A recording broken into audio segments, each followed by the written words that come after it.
Hello' students welcome. মোৰ নাম বিশাল কৌৰ আৰু আজি আমি কৰিম ক্লাছ 8ৰ প্ৰথম অধ্যায় পৰিমেয় সংখ্যা, যোনটো ইংৰাজীত কি কয় ৰেচনেল নাম্বাৰ বুলি কয়। এতিয়া আমাৰ কিতাপত বহুখিনি কথা আলোচনা কৰা হৈছে, সেইখিনি আমি আলোচনা কৰি সময়টো নষ্ট নকৰি মই যোনখিনি শ্লাইড বনাইছোঁ সেইখিনি চাই পেলাই আমি সোনকালে শিকিবলৈ ইজি প্ৰচেছত শিকিবলৈ চেষ্টা কৰিম। প্ৰথমতে কি চোৱা, চাপ্টাৰ 1 কি কয় পৰিমেয় সংখ্যা মানে কি ৰেচনেল নাম্বাৰছ বুলি কয়। এতিয়া চোৱা আমি কি পালোঁ, এটা সমীকৰণ পাইছিলোঁ ক্লাছ 7ত, আমি এইবোৰ কৰি আহিছোঁ। ইয়াত কি আছে x+2, ক্লাছ 7ত আমি পাইছোঁ এইবোৰ।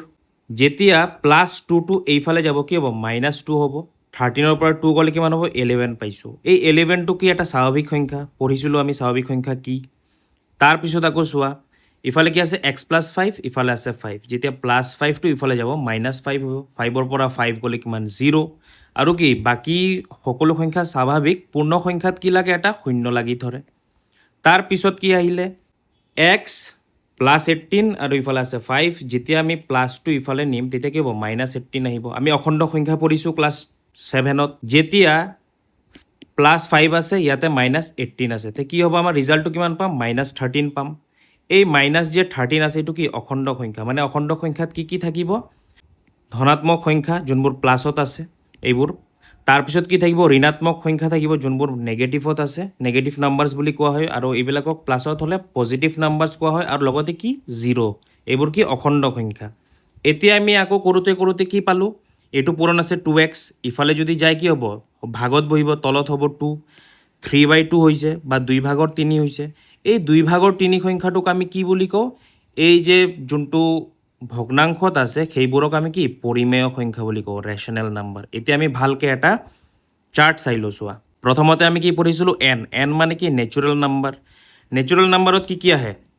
1, 2, 3 আপ টু গৈ থাকিব তেনেকুৱা। তাৰপিছত আহিলে পূৰ্ণ সংখ্যা। পূৰ্ণ সংখ্যাত কি লাগিব 0ৰ পৰা ষ্টাৰ্ট হ'ব, 0, 1, 2, 3 তেনেকৈ গৈ থাকিব। অখণ্ড সংখ্যাত কি কি আছে চোৱা -1, -2, -3, 0 আহিব, আকৌ 1, 2, 3 সকলোখিনি আহিব। ইমানলৈকে আমি পাইছিলোঁ ক্লাছ 7ত। এতিয়া আমাৰ নতুন কি পালোঁ চোৱা, ইয়াত কি কৈছে integer contains all whole and natural numbers but they still can not express fraction. Fraction মানে কি ভগ্নাংশ প্ৰকাশ কৰিব নোৱাৰে। অখণ্ড সংখ্যাৰ মাজত কি থাকে চোৱা, এই যদি আমি ডাঙৰ চাৰ্কেলটো যদি আমি অখণ্ড সংখ্যা বুলি লওঁ,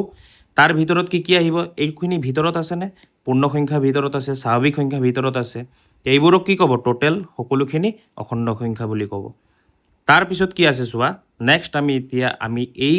ক্লাছত আমি কি আলোচনা কৰিম পৰিমেয় সংখ্যা, যোনটো আছে অখণ্ড সংখ্যা। এইটো চোৱা আউটাৰ এৰটো এটা ঘূৰণীয়া কি ঘৰ বনাইছোঁ বা বৃত্ত বনাইছোঁ, তাৰ ভিতৰত আটাইখিনিৰ ভিতৰত এই সংখ্যাখিনি আমি পাম। সেইকাৰণে আমি চিত্ৰৰ সহায়ত এইটো দেখুৱাইছোঁ যে ৰেচনেল নাম্বাৰ যোনটো আছে পৰিমেয় সংখ্যা, তাৰ ভিতৰত কি ইণ্টেজাৰ মানে অখণ্ড সংখ্যা পৰে, হোল নাম্বাৰ মানে পূৰ্ণ সংখ্যা পৰিব, আৰু কি নেচুৰেল নাম্বাৰ মানে কি স্বাভাৱিক সংখ্যা, সকলোখিনি তাৰ ভিতৰতে অন্তৰ্ভুক্ত হৈ থাকিব। এতিয়া চোৱা ৰেচনেল নাম্বাৰটো আমি কেনেকৈ প্ৰকাশ কৰোঁ, P/Q আকাৰত প্ৰকাশ কৰোঁ। এইটো P, এইটো কি Q, P/Q মানে ওপৰত P থাকিব, তলত Q থাকিব। এইটো কি এটা ভগ্নাংশৰ ৰূপ। আৰু কি কৈছে যোনটো ওপৰত P আছে তলত Q আছে, এই Qটো কি 0 হ'ব নোৱাৰিব, কাৰণ 0 যদি হয় তেনেহ'লে এইটো অৰ্থবিহীন হৈ যাব, তাৰ কাৰণে এইটো 0 নহ'ব। The any number that can be written as fraction, যিকোনো নম্বৰ আমি কি P/Q আকাৰ মানে কি ভগ্নাংশ ৰূপত লিখিব পাৰোঁ, সেইবোৰক কি কয় পৰিমেয় বা ৰেচনেল নাম্বাৰ বুলি কয়। তাৰ মাজত কি আহিব -2 চোৱা, যদি আমি -2 বুলি কওঁ, আগতেও পঢ়িছা ক্লাছ 7ত নিশ্চয়। -2 মানে কি তলত এটা কি 1 আছে, যদি খালি 2 বুলি কওঁ তলত কি এটা 1 আছে, সকলোখিনি কি পৰিমেয় সংখ্যা বুলি আমি ক'ব পাৰোঁ। এইটো চোৱা পৰিমেয় সংখ্যাৰ ভিতৰত আছে ইণ্টেজাৰ, যদি -2 হয় তে আমি কি কৰিব পাৰোঁ -2/1 প্ৰকাশ কৰিব পাৰোঁ। যদি হোল নাম্বাৰ হয় তেনেহ'লে আমি কি যিকোনো 3 তলত 1 থাকিব, নেচুৰেল নাম্বাৰো এনেকৈ 1 তলত 1 থাকিব। তে আটাইখিনি আমি পৰিমেয় সংখ্যাত প্ৰকাশ কৰিব পাৰোঁ। এই চোৱা এই যে সংখ্যাবোৰ দিছে, এই সংখ্যাবোৰ কি স্বাভাৱিক সংখ্যা নেকি, নহয়, এইবোৰে কি পৰিমেয় সংখ্যা বুলি কয়। আকৌ চোৱা এইবিলাক কি আছে 65, 55, 41, 3 এইবোৰ কি অখণ্ড সংখ্যা হয়। তাৰপিছত কি কৈছে একোটা অখণ্ড সংখ্যা আমি জানো, এইটো কি সংখ্যাটোক আমি কি P আৰু Q যদি ধৰোঁ তেনেহ'লে এইবোৰ কি 65টো ধৰা P, 3টো ধৰা Q, তে এইটো P/Q আকাৰত আছে এইবোৰে কি পৰিমেয় সংখ্যা বুলি ক'ম চোৱা যিবোৰ সংখ্যাক পি কিউ আৰ্হিত আমি লিখিব পাৰোঁ য'ত পি আৰু কিউ অখণ্ড সংখ্যা হ'ব লাগিব আৰু কিউ নট ইকুৱেল টু 0 কয় মানে কিউ সমান সমান 0 হ'ব নোৱাৰিব সেইবোৰকে আমি কি কওঁ পৰিমেয় সংখ্যা বা ৰেচনেল নাম্বাৰ বুলি কওঁ এইটো চোৱা 3/4 11/-8 -19/6 চোৱা কি হৈছে সকলো অখণ্ড সংখ্যাক আমি পি কিউ আৰ্হিত লিখিব পাৰোঁ এইমাত্ৰ আমি আলোচনা কৰিলোঁ বস্তুটো 6টো কি 12/2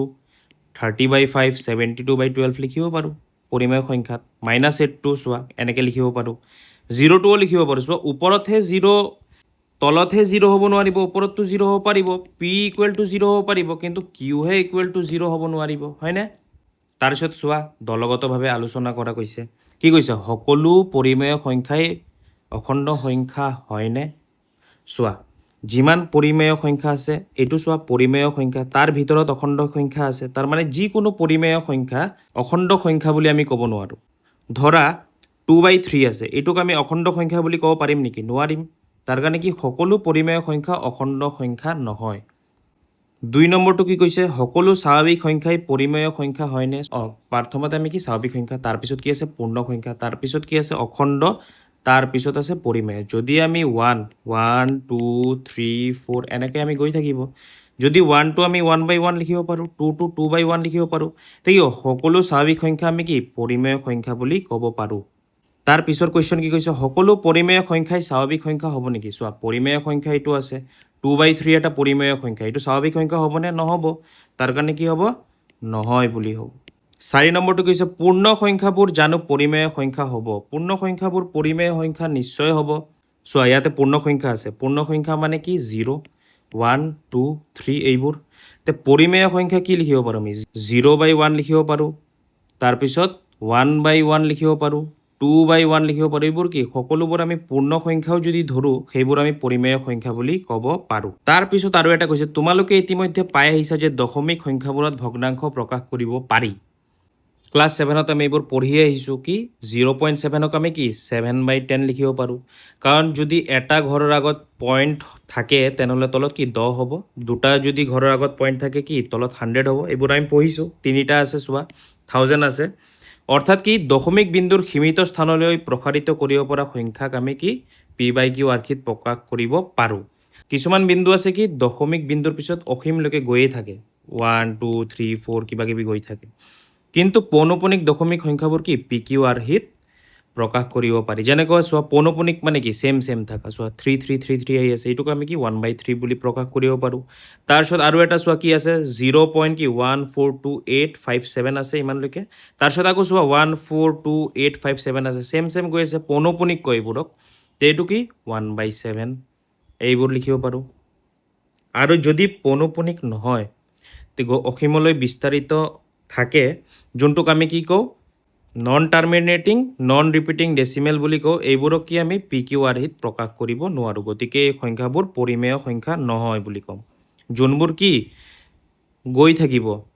সেইবোৰক আমি কি পৰিমেয় সংখ্যা নকওঁ তাৰপিছত কি আহিছে চোৱা ধনাত্মক আৰু ঋণাত্মক পৰিমেয় সংখ্যা ধনাত্মক মানে কি যাৰ আগত মাইনাছ চাইনটো নাথাকিব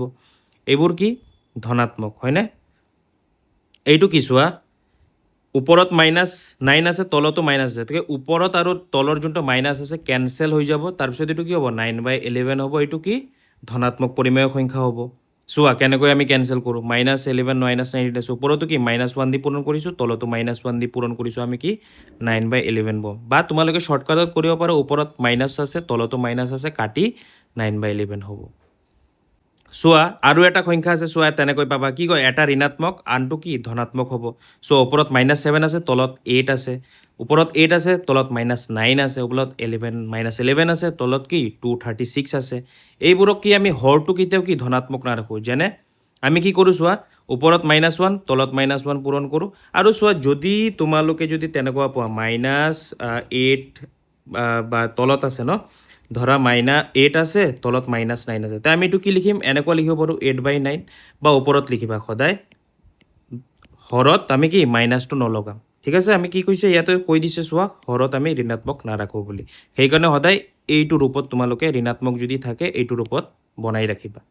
চোৱা এতিয়া আমি কি পঢ়িম পৰিমেয় সংখ্যাৰ বিধি পঢ়িম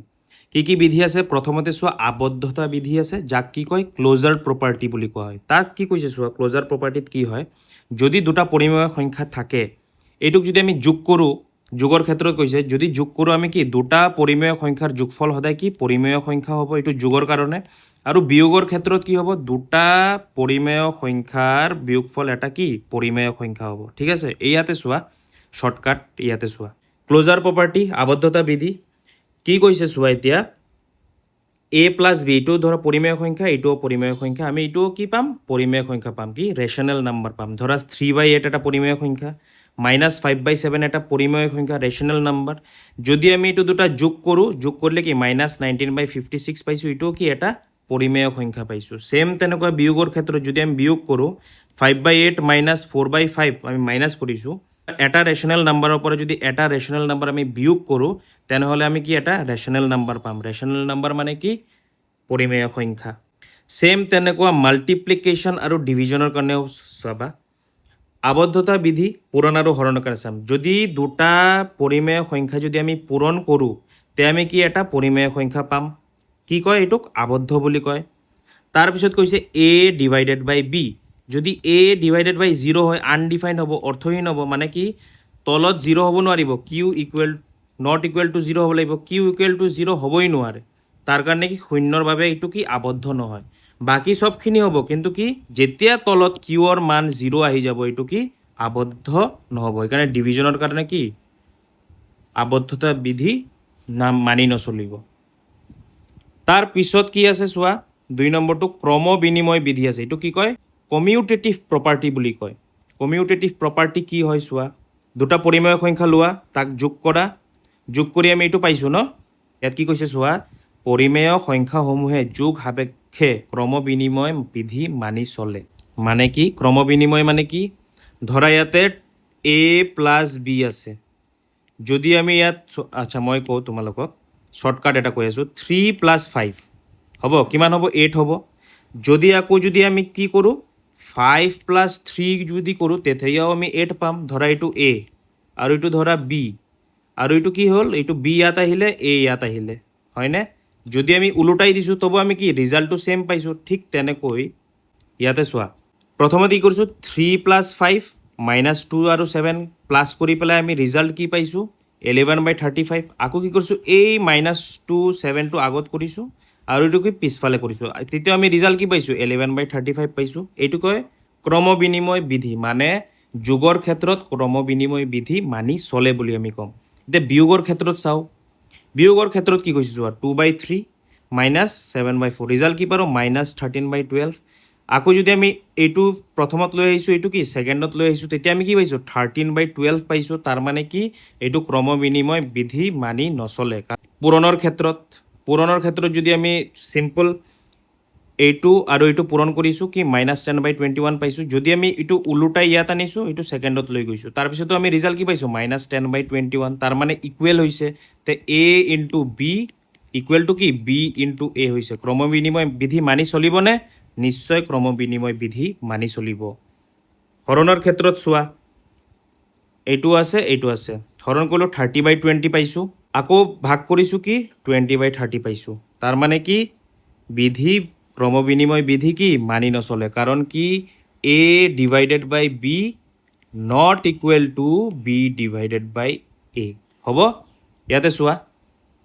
ক্ৰম বিনিময় বিধি কি কৈছে যদি এইটো পাল্লা এটা ইলুষ্ট্ৰেশ্যনৰ কাৰণে দিছে a + b আৰু b + a সমান চোৱা এইটো যেতিয়া আমি কৰিছোঁ কি হৈছে এইফালে ডাঙৰ হৈ গৈছে এইফালে সৰু হৈ গৈছে ইকুৱেল হোৱা নাই সমান হোৱা নাই তাৰ কাৰণে মানি নচলে তাৰপিছত কৈছে পূৰণ আৰু হৰণৰ ক্ষেত্ৰত চাওঁ পূৰণ কৰিলেও কি স্কেলটো সমান আছে বেলেঞ্চ আছে আৰু কি স্কেল 4ত চোৱা এইটো ভাগ কৰিছোঁ ভাগ কৰি পেলাই কি আমি সমান পোৱা নাই একফালে ডাঙৰ একফালে সৰু পাইছোঁনে প্ৰথমে ইয়াত কি ৰিজাল্ট আহিছে চোৱা 20/30 আহিছে ইয়াত কি ৰিজাল্ট আহিছে চোৱা 30/20 আহিছে হয়নে ওপৰত 30 20 আৰু এটা কি আহিছে 20/30 ইকুৱেল নেকি ইকুৱেল নহয় তাৰ কাৰণে কি হৰণৰ ক্ষেত্ৰত ক্ৰম বিনিময় বিধি মানি নচলে তাৰপিছত কি আহিছে সহযোগ বিধি এছ'চিয়েটিভ প্ৰপাৰ্টি কয় কি কয় এছ'চিয়েটিভ প্ৰপাৰ্টি ইয়াত কি কৈছে চোৱা a + b আৰু c প্ৰথমতে কৰিম তাৰপিছত এ কি কৈছে চোৱা প্ৰথমতে এই দুইটা প্লাছ কৰিম তাৰপিছত ইয়াৰ লগত প্লাছ কৰিম আৰু ইয়াৰ ক্ষেত্ৰত কি এইটো ৰাখি দিম এই দুইটা প্লাছ কৰি পিছত কৰিম মই তোমালোকক এটা চিম্পল এক্সাম্পল দি দেখাই আছোঁ সহজ ধৰা ইয়াতে আছে 1 আছে প্লাছ আছে 2 আছে আৰু কি আছে প্লাছ 3 আছে ধৰা এইটো এ এইটো বি আৰু এইটো চি প্ৰথমতে কি কৈছে আমি এই দুইটা যোগ কৰিম তাৰপিছত এইটোৰ লগত যোগ কৰিম তে যদি আমি কৰোঁ কি হ'ব 1 আৰু 2 3 প্লাছ 3 কিমান হ'ব 6 হ'ব আৰু এটা কি কৰি চাব কৈছে এনচাৰ মিলে না নাই প্ৰথমতে কি কৈছে A plus B plus C আছে তো কিমান আছে 1 প্লাছ 2 প্লাছ কি আছে 3 আছে এতিয়া আমি কি কৰিম এইটো বি আৰু চি প্লাছ কৰিম প্ৰথমত আগতে এ আৰু বি কৰিছিলোঁ তো 1 প্লাছ 5 কিমান হ'ব ৰিজাল্ট 6 হ'ব 6 মিলিছে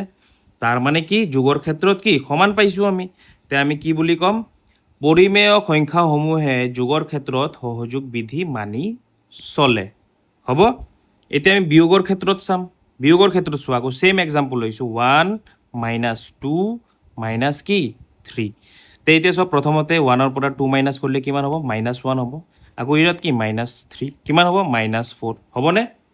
এতিয়া চোৱা আমি এইটো তেনেকৈ মাইনাছ কৰিম যেনেকৈ 1 -2 -3 কি কৰিম এতিয়া এই দুইটা প্ৰথমতে মাইনাছ কৰিম তাৰপিছত ইয়াৰ পৰা মাইনাছ কৰিম তে কি হ'ব ৰিজাল্ট চোৱা প্ৰথমতে কি 2ৰ পৰা 3 গ'লে কি হ'ব -1 হ'ব হয়নে আৰু ইয়াত কিমান আছে 1 মাইনাছ আৰু -1 তে মাইনাছ আৰু মাইনাছ যেতিয়া আমি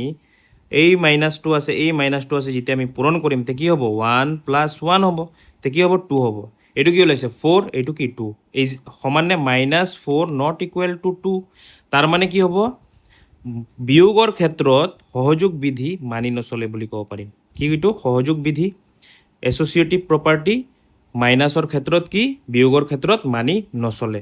তাৰপিছত কি আছে চোৱা পূৰণৰ ক্ষেত্ৰত মানি চলে নে নাই চোৱা ইয়াতে ৰিজাল্ট দিয়ে দিছে এইটো পূৰণ কৰিছোঁ প্ৰথমতে এইটোও পূৰণ কৰিছোঁ তাৰপিছত কি -98/135 পাইছোঁ -98/135 পাইছোঁ তাৰ মানে পূৰণৰ ক্ষেত্ৰত কি সহযোগ বিধি মানি চলে হয়নে কি লিখিছোঁ চোৱা পৰিমেয় সংখ্যাই পূৰণৰ ক্ষেত্ৰত সহযোগ বিধি মানি চলে হৰণৰ ক্ষেত্ৰত চাওঁ হৰণৰ ক্ষেত্ৰত নিশ্চয় নহ'ব চোৱা ৰিজাল্ট কি পাইছোঁ ওপৰত -25/3 এইটো -4/3 তে কি ইকুৱেল নহয় তাৰ মানে কি হৰণৰ ক্ষেত্ৰত সহযোগ বিধি কি মানি নচলে এইটোৱে চোৱা ইলিষ্ট্ৰেশ্যন ইয়াত দিছে এ বি চি আছে তিনিটা এ বি চি তিনিটা আছে প্ৰথমতে কি কৈছে এ বি প্ৰথমতে যোগ কৰিব তাৰপিছত কি বি চি প্ৰথমতে যোগ কৰিব তাৰপিছত এইখিনি কৰিম যেনেকৈ এ বি কৰিলোঁ তাৰপিছত চি তাৰপিছত কি এ ৰাখি দিম বি চি কৰিলোঁ পিছত এৰ লগত যোগ কৰিম কি হ'ল সমান হ'ল তাৰপিছত কি পূৰণৰ ক্ষেত্ৰতো মানি চলে এ বি চি আছে প্ৰথমতে এই দুটা পূৰণ কৰিলোঁ তাৰপিছত চিৰ লগত পূৰণ কৰিম তাৰপিছত কি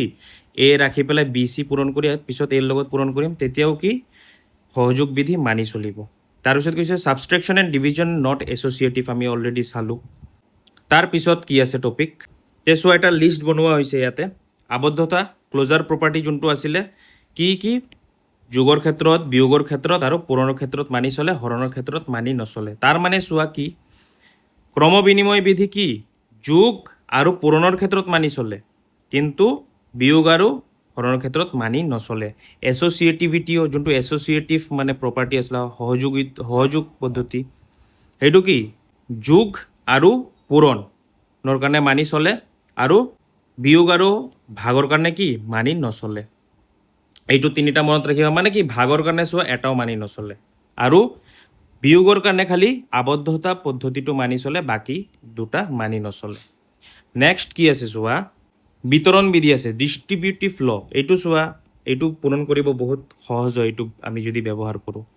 চোৱা ইয়াতে আছে বোলে 2 হয়নে পূৰণ আৰু ভিতৰত কি আছে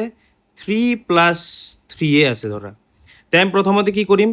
যোনটো 2 আছে 2ৰ লগত প্ৰথমতে 3 পূৰণ কৰিম মানে 2 × 3 তাৰপিছত কি আছে প্লাছ দিবা বিয়োগ থাকিলে বিয়োগ দিবা আকৌ কি 2ৰ লগত এই 3টো পূৰণ কৰিম 2 × 3 তে কিমান হ'ব 2 আৰু 3 6 + 6 কিমান হ'ব 12 হ'ব বা তেনেকৈ কৰিব পাৰোঁ 3 কি 2 পূৰণ 3 আৰু 3 যোগ কৰিলে কিমান হ'ব 6 তাৰপিছত আমি কি 12 লিখিব পাৰোঁ কিন্তু যেতিয়া ডাঙৰ ডাঙৰ সংখ্যা পাবা এইটো কৰিলে আমি কি সহজতে দুটা সৰু সৰু অংক পূৰণ কৰিলোঁ পিছত যোগ কৰিবতো নিশ্চয় সহজ হয় তাৰ কাৰণে এইটো এটা আমাৰ কি ডাঙৰ ডাঙৰ পূৰণবোৰ আমি কি সহজে কৰিব পাৰিম ধৰা ইয়াতে দিয়া আছে 3/4 × এইটো তে কি হ'ব 3/4 আৰু -2/5টো পূৰণ কৰিম তাৰপিছত আকৌ 3/4 লগত এইটো পূৰণ কৰিম তাৰপিছত কি এই দুটা যোগ কৰি দিম বা ইয়াত কি কৰিছোঁ চোৱা 3/4 ৰাখি দিছে ভিতৰৰখিনি যোগ কৰি পেলাই তাৰপিছত ইয়াৰ লগত পূৰণ কৰিছে আমি এইটো পাইছোঁ হয়নে চোৱা এইটো মই যোনটো শ্লাইড বনাইছোঁ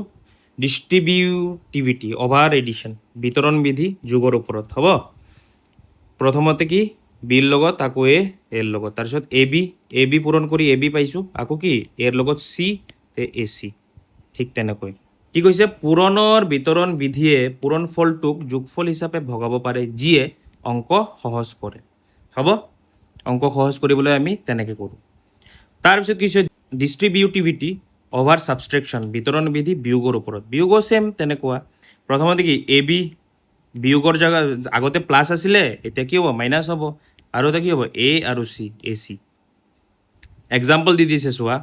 -3/4 আৰু 2/3 কি এইটো দুটা পূৰণ কৰি এইটো বহালোঁ মাইনাছ আকৌ কি আছে 3/4ৰ লগত কি 5/6 পূৰণ কৰি এইটো বহালোঁ তাৰপিছত আমি ৰিজাল্ট কি পাম এইটো দুটা আমি যোগ কৰি 1/8 ৰিজাল্ট পালোঁ ঠিক তেনেকৈ এইটোক কি কয় বিতৰণ বিধি বুলি কয় এইটো কিতাপত আছে এইবিলাক অনুশীলনীত আমি কৰি চাম তাৰপিছত কি চাম এতিয়া চোৱা যোগাত্মক অভেদ কি কয় এডিটিভ আইডেণ্টিটি এতিয়া কি কয় যোগাত্মক অভেদ ভালকৈ চোৱা যোগাত্মক অভেদ কি শূন্য হয় কি কৈছে চোৱা শূন্য হৈছে যোগাত্মক অভেদ কিয় যিকোনো পৰিমেয় সংখ্যাৰ লগত শূন্য যোগ কৰিলে সংখ্যাটো কোনো পৰিৱৰ্তন নহয় মানে কি আমি এ আছে এ পাব লাগিব তাৰ কাৰণে আমি কি জিৰ'ৰ লগত প্লাছ কৰিব লাগিব সেইটো কাৰণে জিৰ' কি যোগাত্মক when you add 0 to any rational number the number remains completely unchanged তাৰ কাৰণে জিৰ'টো কি যোগাত্মক অভেদ তাৰপিছত চোৱা আমি কি পাইছোঁ গুণাত্মক অভেদ পাইছোঁ গুণাত্মক অভেদটো চাই লওঁ কি কৈছে এক হৈছে কি গুণাত্মক অভেদ হ'ব কি কৈছে যিকোনো পৰিমেয় সংখ্যাৰ লগত এক পূৰণ কৰিলে মূল সংখ্যাটো পোৱা যায়নে যদি আমি আগতে প্লাছ কৰিছোঁ 0 এ পাইছোঁ এতিয়া যদি আমি পূৰণ কৰিবলগীয়া হয় তেতিয়া পূৰণটো আমি 1 কৰিব লাগিব যিকোনো সংখ্যাৰ লগত এক পূৰণ কৰিলে সেই সংখ্যাটোৱে পাম তাৰ কাৰণে কি একটো কি গুণাত্মক অভেদ multiplying any rational number by 1 yield the original number হ'ব 1টো কি মাল্টিপ্লিকেটিভ আইডেণ্টিটি বুলি আমি ক'ম তাৰপিছত আমাক কি দিছে যোগাত্মক বিপৰীত কি কয় দুটা সংখ্যাৰ যোগফল যদি আমি 0 পাওঁ সেইটো কি যোগাত্মক বিপৰীত কয় এক্সাম্পল ইয়াতে চোৱা সংখ্যা এটা আমাক 3 দিছে 3টো আমি 0 কেনেকৈ বনাম কোৱাচোন যদি আমি ইয়াৰ পৰা -3 কৰোঁ তেতিয়া 0 বনাব পাৰিম 3ৰ যোগাত্মক বিপৰীত কি হ'ব -3 হ'ব বিপৰীতটো হ'ব হয়নে যেনেকৈ -5 আছে ইয়াৰ যোগাত্মক বিপৰীত কি হ'ব -5ৰ লগত যদি আমি +5 কৰোঁ তেতিয়া আমি 0 পাম সেইটো কাৰণে কি হ'ব 5টো কি -5ৰ যোগাত্মক বিপৰীত বুলি ক'ম হ'ব এইটো চোৱা 2/3 আছে এইটোক আমি কেনেকৈ 0 কৰিম এইটোৰ লগত 2/3 -2/3 কৰিব লাগিব তে এটাৰ পৰা 0 হ'ব তাৰ কাৰণে কি 2/3ৰ যদি আমি গুণাত্মক বিপৰীত কওঁ মাইনাছ এটা লগাই দিবা 2/3 এইটো কি মাইনাছ লগাবা যদি মাইনাছ থাকে এইটো কি -5 আছে +5 হৈছে -6 থাকিলে +6 হ'লে হয় ঠিক তেনেকৈ এইবোৰ আমি কি যোগাত্মক বিপৰীত বুলি কওঁ চোৱা -1 কি এৰ যোগাত্মক বিপৰীত কোৱা হয় বা এক কি কোৱা হয়